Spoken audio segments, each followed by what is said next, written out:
I decided to start a new series. Did you ever wonder? Just random things that have popped into my head that I learned about, and now I'm happy I know them. That I could start with where the song Dear Prudence by the Beatles came from.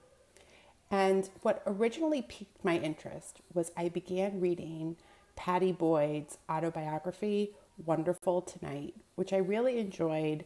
And in a very strange way, I have no idea why the universe introduced me to the notion to read this book, but I'm happy that it did. It all started when Pattie was sitting at her home with one of her friends reading the Sunday papers. She had been very inspired by a trip that she had taken to India and wanted to find something that was missing from her life that could perhaps give her a spiritual connection. And what did she stumble upon? An advertisement for transcendental meditation in London. So Pattie and her friend went. Pattie enjoyed the weekend so much. She liked that it was a simple technique. You are given a mantra, a single word, which you keep secret to say over and over again. While Pattie was telling George about all of the exciting benefits she found from transcendental meditation, the Mahareshi was just so happening to come to London. George agreed to go, and John, Paul, Jane, that is Paul's girlfriend at the time, Ringo, and Pattie all went to meet the Maharishi. And it was also during the Beatles' times with the Maharishi that their friend and business manager, Brian Epstein, died. This was a tragic situation that affected all four of the Beatles deeply. And as Pattie wrote, George's teachings through Maharishi had really helped him. He said, "There is no such thing as death. Only in the physical sense. We know he's okay now. He will return because he was striving for happiness and desired bliss so much." George found it comforting to believe that Brian's soul would be back one day, and I agreed with him. George and Pattie, Pattie's sister Jenny, who was dating the singer Donovan at the time, John Lennon, his first wife Cynthia, all flew out to Delhi together. And then more performers from the 1960s arrive, including Mike Love, the lead singer of the Beach Boys, Mia Farrow, Mia's brother Johnny, and Mia's sister Prudence. Now, according to Pattie's account in her book, Prudence Farrow didn't have such a good time at the ashram. She overdid the meditating.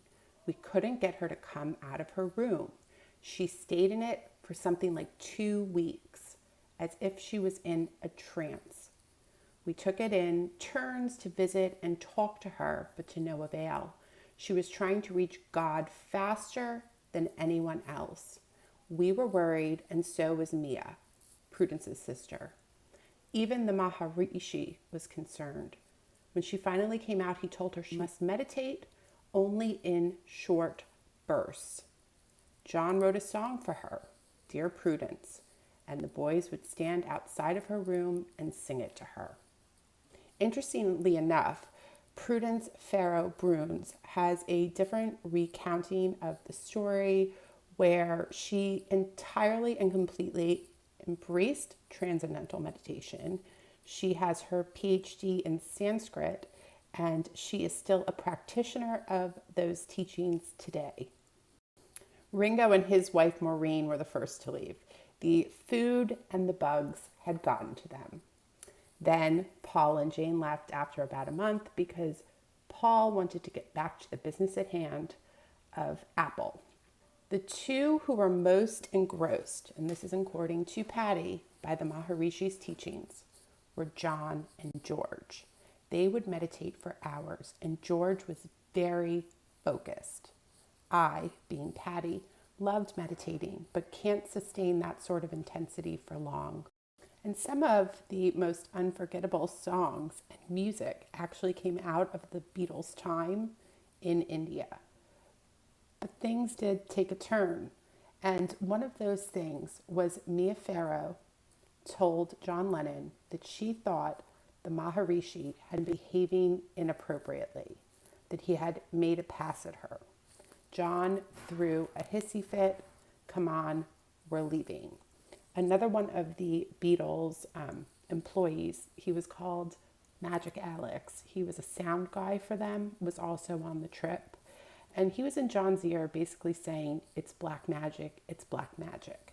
However, Pattie thinks that John had been waiting for an excuse to leave because he wanted to be with Yoko.